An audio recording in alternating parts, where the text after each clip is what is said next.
Ganun din ang nangyari kay dating customs broker Mark Taguba na siyang naging consignee ng shipment at na naglalaman ng napakaraming droga na nagkakahalaga ng 6.3 billion pesos noong 2017. Pinangalanan din niya ang sinasabing Davao Group at ginawit ang mga pangalan ni Congressman Pulong Duterte at Attorney Mans Carpio at Mr. Michael Yang bilang mga personalidad na nasa likod ng mga illegal na aktibidad sa Bureau of Customs. Sa pagtestigo naman ni Colonel Asierto, dating Deputy Director ng PNP Anti-Drug Unit, sinabi niya na 2 drug lords o drug personalities ang natuklasan niyang malapit sa dating Pangulo kung kaya't nagbabala siya dito. Bagay na ikinagalit ng Pangulo kung kaya't siya ay pinagbantaang papatayin.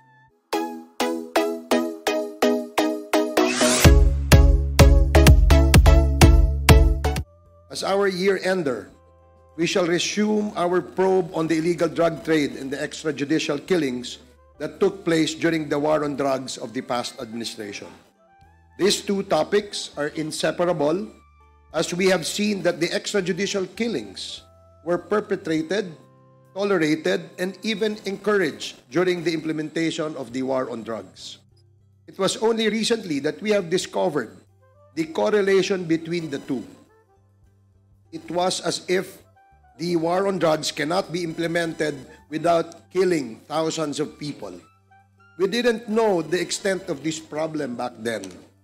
For the past 12 hearings, we have heard various testimonies of victims, their families, the police, the involved personalities who admitted their roles and participation, the cause-oriented groups, and those whose lives have changed forever due to an irreversible misstep they took that cost them their freedom.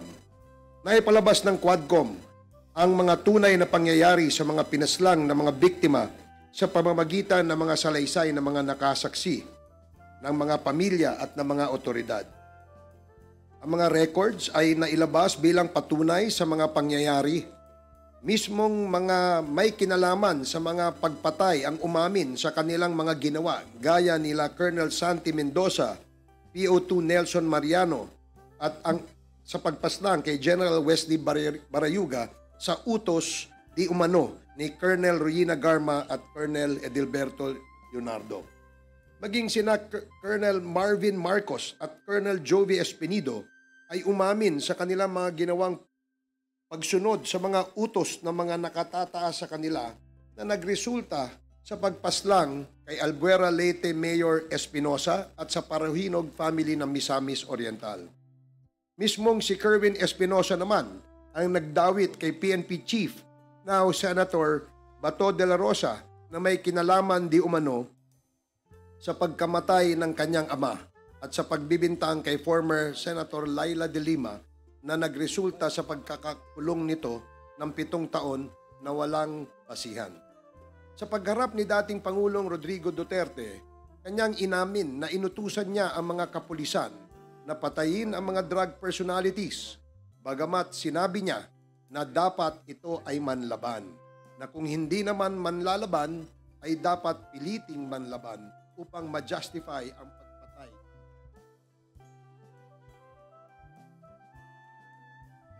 Karma na siya ay inutusang mag-organisa ng mga operatiba upang ipatupad ang war on drugs sa buong Pilipinas gamit ang Davao Model.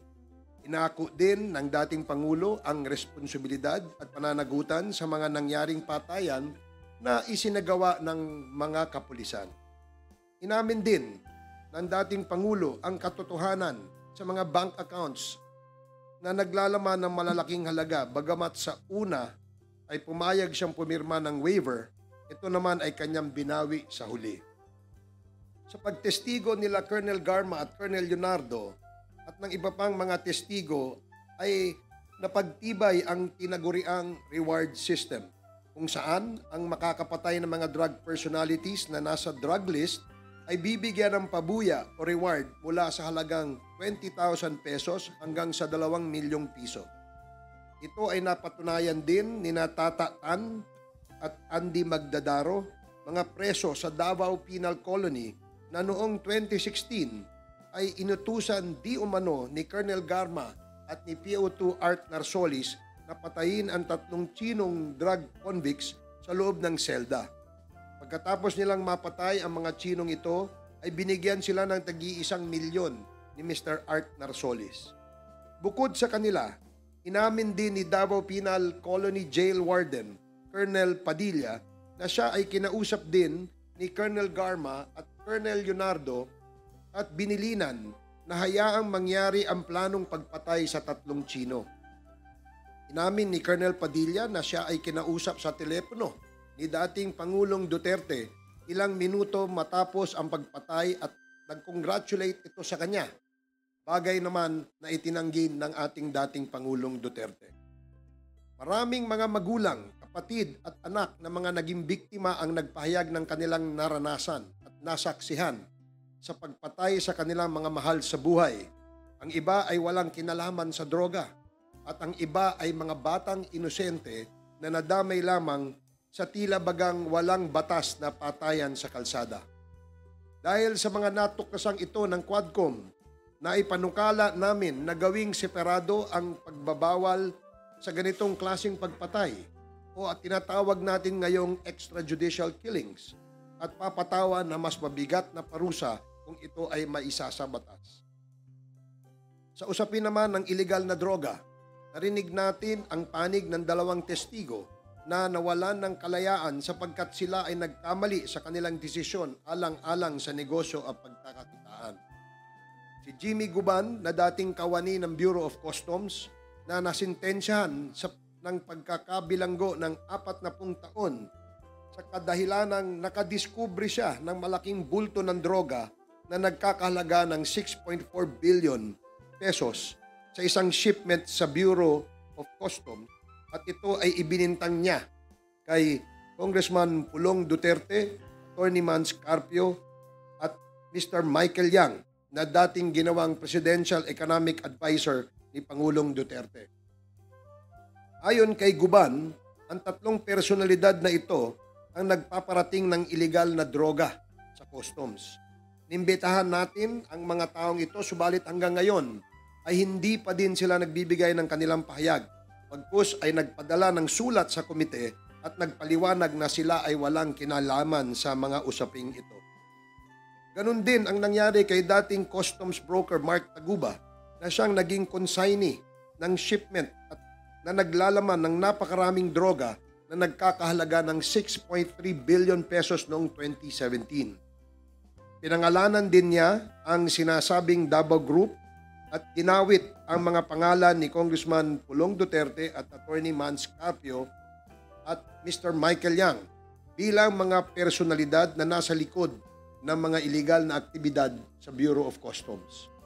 Sa pagtestigo naman ni Colonel Asierto, dating Deputy Director ng PNP Anti-Drug Unit, sinabi niya na 2 drug lords o drug personalities ang natuklasan niyang malapit sa dating Pangulo kung kaya't nagbabala siya dito. Bagay na ikinagalit ng Pangulo kung kaya't siya ay pinagbantaang papatayin. Ang mga drug personalities na ito ay sina Michael Yang at Mr. Alan Lim. Si Michael Yang di umano ang nasa likod ng mga shabu clandestine laboratory sa Davao noong mayor pa lamang ang dating Pangulo. At si Alan Lim naman ang naaresto sa isang raid sa drug laboratory sa Cavite noong 2004. Si Alan Lim or Alan Lin din di umano ang Lin Weixiong na malapit kay dating Pangulong Duterte. Sa larangan naman ng Pogo, nakita natin sa mga pagdinig na ang isang malaking personalidad sa likod nito ay si dating Mayor Alice Go na kasama ang iba pang mga Chino at may koneksyon kina Michael Yang at Alan Lim or also known as Lin Weixiong ang mga korporasyon na kanilang mga tinayo. Kaya dito nakita ang kaugnayan ng Pogo sa iligal na droga. Sa ngayon, kinansila na ng gobyerno ang peking birth certificate ni Alice Go or Go Waping at tinanggal na rin siya bilang alkalde ng Banban, Tarlac. Marami pa po ang susunod. Ang Pogo sa Banban, Tarlac ni Alice Go at ang Porac, Pampanga, Pogo na Lucky South, kung saan naugnay si Cassandra Leong at si Attorney Harry Roque, ay nakitang may mga malapit na kaugnayan. Si Attorney Harry Roque ang nagsilbing abogado ng Lucky South at iyan ay napatunayan sa kanyang pakikipagpulong kay PAGCOR Chairman Al Tenco na kasama si Cassandra Ong at ilang beses na nag-follow up sa PAGCOR upang makuha ang lisensya ng Lucky South Pogo. Maliwanag ang lahat ng ito sa records ng Quad Committee. Si Attorney Harry Roque din ay nakitaan ng paglago ng kanyang ari-arian na mula lamang sa deklarasyong 125,000 noong 2016, ito ay lumobo sa 125 million pesos noong 2018. Bagamat maraming dahilan si Attorney Harry Roque, hindi niya isinumite ang mga dokumentong sinasabi niya magpapatunay dito. At sa halip ay nagtago siya at inatake ang Quadcom at kinestyon ang jurisdiction nito. Bukod sa pagtatago, siya ay tumakas patungong ibang bansa. Marami pa siyang kailangan ipaliwanag sa bayan. Sa mga nakitaan namin ng mga peking birth certificates, kami ay agad na naghain ng panukala upang bigyan ng kapangyarihan ang mga ahensya ng gobyerno na magkansela ng mga fictitious at late registered birth certificates ng mga kaduda-dudang mga dayuhan na hindi na kailangan pang dumaan sa korte. Kasabay nito ay naghain din kami ng panukala na kukumpiskahin ng gobyerno ang mga ari-arian o mga pag-aari ng mga peking Pilipinong korporasyon gaya ng Empire 999 na siyang nagmamay-ari ng 560 million pesos shabu na pinaimbak sa kanilang bodega sa Mexico, Pampanga. Sa ngayon, kansilado na din ang rehistro ng korporasyon sa Securities and Exchange Commission at ang mga incorporators nito na kinabibilangan ni Mr. Willie Ong at Mr. A.D. Tai Yang na parehong Chino na nagpanggap na Pilipino ay nahaharap sa mga kaso bilang o mga kaso kabilang na ang drug trafficking at money laundering. Marami pa pong korporasyon ang nanganganib na makansila ang lisensya at rehistro sa parehong modus at kaugnayan kina Michael Yang, A.D. Yang, Lin Wei Xiong, or Mr. Alan Lim. Bunsod na mga ito, isa pang panukala ang ngayon ay dinidinig ng kapulungang ito, ang total ban sa lahat ng klase ng Pogo. Napakarami na pong nakita at nadiskubre ang Quadcom.